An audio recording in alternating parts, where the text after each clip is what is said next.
प्रिय विद्यार्थियों, पूर्व व्याख्यान में हमने स्नातकोत्तर पूर्वार्ध संस्कृत के प्रथम पत्र वैदिक वाङ्मय में निर्धारित ऋग्वेद के मरुत सूक्त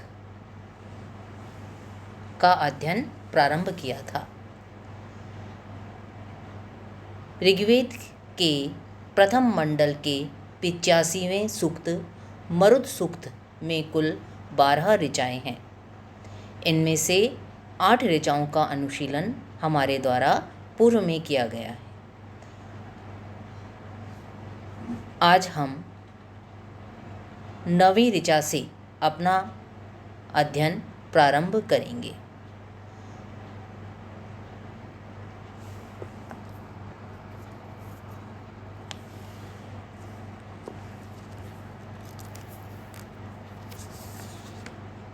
देखिए 9वीं ऋचा में क्या कहते हैं ऋषि गौतम।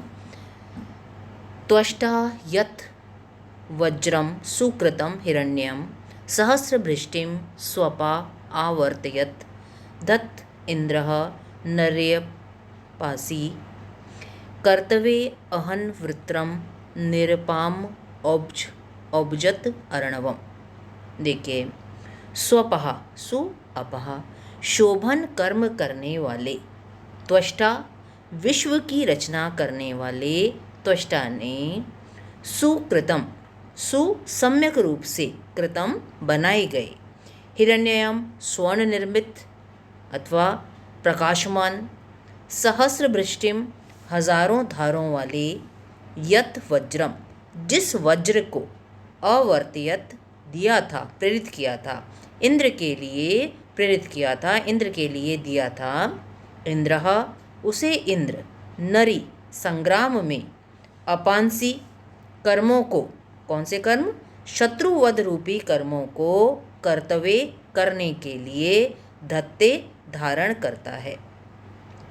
वृत्रम, वृत्र किसको कहते हैं, व्रिय आच्छादने धातु से बना है, तो वृष्टि के जल को आच्छादित कर लेने वाले, वृष्टि के जल के अवरोधक, अर्णवम मेघ को अहन मारा, किसने, इंद्र ने, तथा अपाम जलों को निशेष रूप से, संपूर्ण रूप से, औब्जत नीचे की ओर गिरा दिया, अर्थात खूब वर्षा की।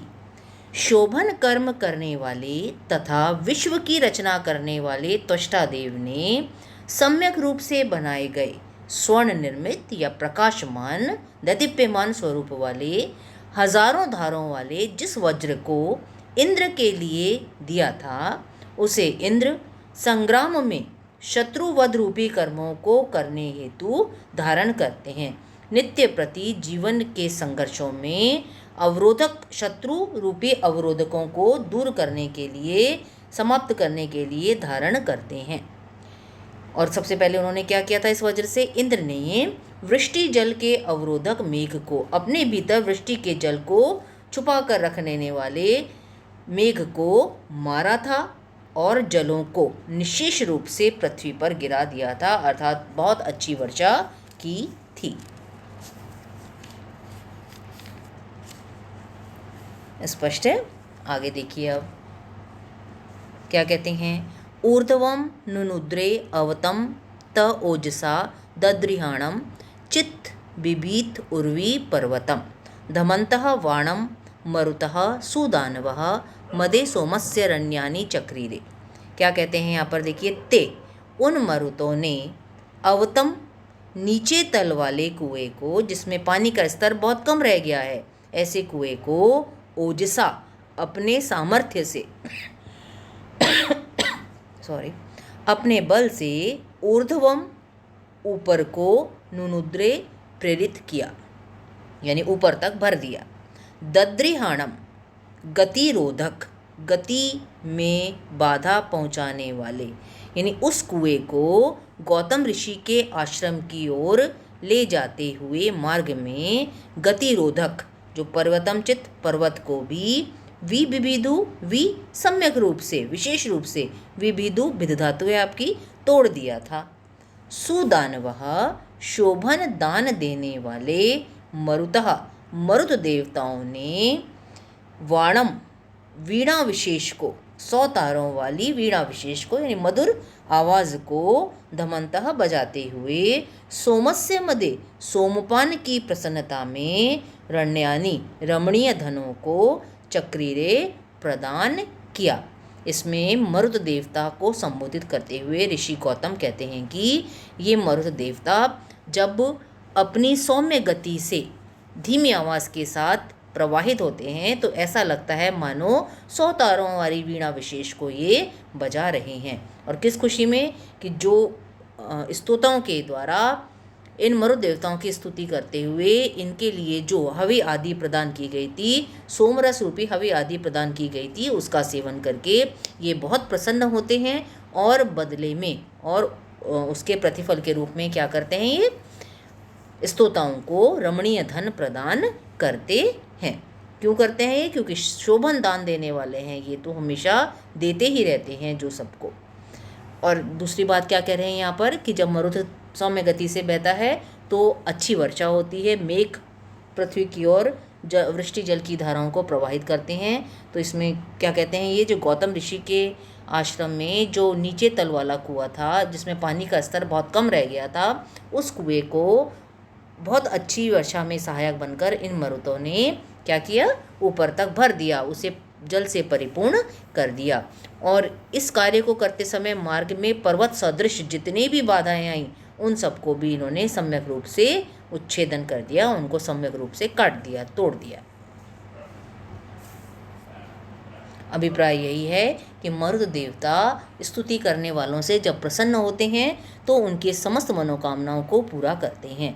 कौन कौन सी मनोकामना है, चाहे वे रमणीय धन की प्रार्थना करें, चाहे वे अच्छे वृष्टि जल की प्रार्थना करें, मरुत देवता सभी चीज़ें उन्हें सम्यक रूपेण प्रदान करते हैं। मार्ग में बाधक जितने भी तत्व होते हैं उन्हें समूल नष्ट कर देते हैं। 11वां मंत्र देखिए, 11वीं ऋचा। जिहमम नुनुद्रे अवतम तया दिशा सिंचन उत्सम गौतमाय तृष्णजी अगच्छन्तीम अवसा चित्रभानवः कामम विप्रस्य तर्पयंत धामभिः। क्या कहते हैं यहाँ पर, अवतम उस नीचे तल वाले कुएं को, तया दिशा उस दिशा में, जियमम वक्र गति से, नुनुद्रे प्रेरित किया, तृष्णजे और प्यासे तृष्णा से युक्त, गौतमाय गौतम ऋषि के लिए, दोनों में चतुर्थी एक वचन है आपका, उत्सम जल प्रवाह को असिंचन स्थापित किया, सींचा। अभिप्राय यह है कि गौतम ऋषि के आश्रम में जब कुएं में पानी का स्तर बहुत कम हो गया था और ऋषि और उनके समस्त आश्रमवासी जब प्यासे थे, जल की कामना कर रहे थे, तो वक्र गति से उन्होंने क्या किया, पानी प्रवाहित करके उस कुएं को ऊपर तक भर दिया। जल प्रवाह से उस कुएं को, तालाब को लबालब भर दिया। ईम और उसके बाद चित्र भानवः विचित्र कांति वाले मरुतों ने अवसा, अवरक्षणे धातु है आपकी, ऋषि की रक्षा के लिए आगच्छन्ति आए, तत्पश्चात विचित्र कांति वाले मरुत देवता ऋषि की रक्षा के लिए आए और धाम भी धारण करने वाले, आयु को धारण करने वाले जल से, क्योंकि जल से क्या होता है, धारण करने वाला कौन है, जल जीवन को धारण करता है ये, तो आयु को धारण करने वाले या जीवन को धारण करने वाले जल से विप्रस्य, विप्र अर्थात गौतम ऋषि की कामम अभिलाषा को तर्पयंत तृप्त कर दिया। यहाँ गौतम ऋषि क्या बताना चाह रहे हैं कि स्तोताओं जिस भी मनोकामना को लेकर आप मरुत देवता की स्तुति करेंगे वे उसे निश्चित रूप से पूरा करेंगे, लेकिन मन में समर्पण का भाव होना चाहिए। श्रद्धापूर्वक हम देव का आह्वान करेंगे तो हमारी मनोकामना निश्चित रूप से पूरी होगी। वे कहते हैं कि जब उनके इस आश्रम में विद्यमान कुएं में जल का स्तर बहुत कम हो गया था और समस्त आश्रमवासी जल के लिए त्राही त्राही कर रहे थे, तब क्या किया था उन्होंने, जब उन्होंने मरुत देवताओं की स्तुति की तो प्रतिफल के रूप में मरुत देवताओं ने क्या किया कि उस कुएं में वृष्टि जल के अवरोधक, वृष्टि जल को स्वयं में छिपा कर रखने वाले, स्वयं में बांध कर रखने वाले मेघ को अपने वज्र से मेघ का उच्छेदन किया और संपूर्ण पानी को निश्शेष रूप से पृथ्वी पर प्रवाहित कर दिया। और उस जो प्रवाहित हो रहा था जल, उसको वक्र गति से लाते हुए गौतम ऋषि के आश्रम में विद्यमान कुएं को जल से ऊपर तक भर दिया। और उस समय विचित्र कांति वाले यानी दैदीप्यमान स्वरूप वाले वे मरुत ऋषि की प्राण रक्षा हेतु सामने आए और आयु को धारण करने वाले जल से ब्राह्मण गौतम ऋषि की जल की अभिलाषा को पूरा कर दिया, उन्हें जल से पूर्णतः तृप्त कर दिया, संतुष्ट कर दिया। अब अंतिम मंत्र देखिए इसका क्या कहते हैं ये। या वह शर्म शशमानाय संति त्रिधातूनि दाशुषे यत्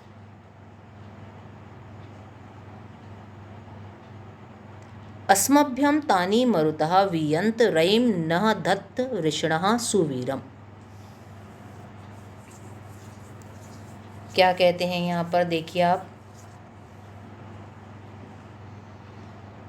मरुतः, हे मरुत देवताओं, वह तुम्हारे या जो त्रिधातुनि तीनों स्थानों यानी पृथ्वीलोक, द्युलोक और अंतरिक्ष लोक तीनों स्थानों पर स्थित शरण देने वाले घर शशमानाय उपासकों को देने के लिए संति हैं, दाशुषे और जिन्हें तुम दाशुषे हवि प्रदान करने वाले यजमान के लिए अधि यच्छत प्रकर्ष रूप से देते हो, तानी वे घर, वे शरण स्थल, अस्मभ्यम हमें, वी प्रकर्ष रूप से यंत्र प्रदान करो, वृषणः हे कामनाओं की वर्षा करने वाले मरुत देवताओं, नः हमें, सुवीरम शोभन वीर संतति से युक्त, रयिम धन धत्त प्रदान करो। अंत में गौतम ऋषि मरुत देवता की स्तुति करते हुए कहते हैं कि हे मरुदगण, तुम्हारे जो पृथ्वी, अंतरिक्ष और द्युलोक तीनों स्थानों पर स्थित शरण स्थल उपासकों को देने के लिए हैं और जिन्हें तुम निश्चित रूप से हवि प्रदान करने वाले यजमान के लिए प्रकर्ष रूप से प्रदान करते हो, वे शरण स्थल हमें भी प्रकर्ष रूप से प्रदान करो। हे कामनाओं को पूरा करने वाले मरुत देवताओं, हमें शोभन संतति से युक्त भौतिक धन आदि भी प्रदान करो, अर्थात तीनों स्थानों पर तीनों लोकों में हमारी सदैव रक्षा करो, अपनी शरण में हमें रखो, हम पर अपनी कृपा दृष्टि बनाए रखो। इस प्रकार से गौतम ऋषि इस सूक्त में मरुत देवताओं की स्तुति करते हुए यह कहते हैं कि ये मरुत देवता कि हे स्तोताओं, यदि आप हृदय से मरुत देवताओं की नियमित रूप से स्तुति करोगे तो वे मरुत देवता भी प्रतिफल में आपकी समस्त अभिलाषाओं को पूरा करेंगे।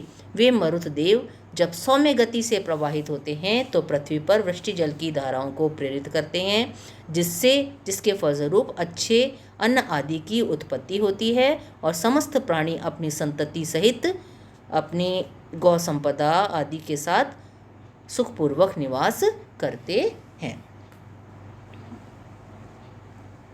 अब इसमें याद रखिएगा, प्रथम 11 ऋचाओं में, प्रथम 11 मंत्रों में आपका जगती छंद है। जगती छंद में 4 चरण होते हैं। प्रत्येक चरण में 12 वर्ण अर्थात कुल 12 चौक 48 वर्ण जगती छंद में पाए जाते हैं। अंतिम जो 12वां मंत्र है इसमें आपका त्रिष्टुप छंद है। त्रिष्टुप छंद में 4 चरण होते हैं। प्रत्येक चरण में 11 वर्ण अर्थात कुल 44 वर्ण त्रिष्टुप छंद में पाए जाते हैं। स्पष्ट याद रखिएगा आप। कल हम इसी क्रम में आगे बढ़ेंगे। आज के लिए इतना ही।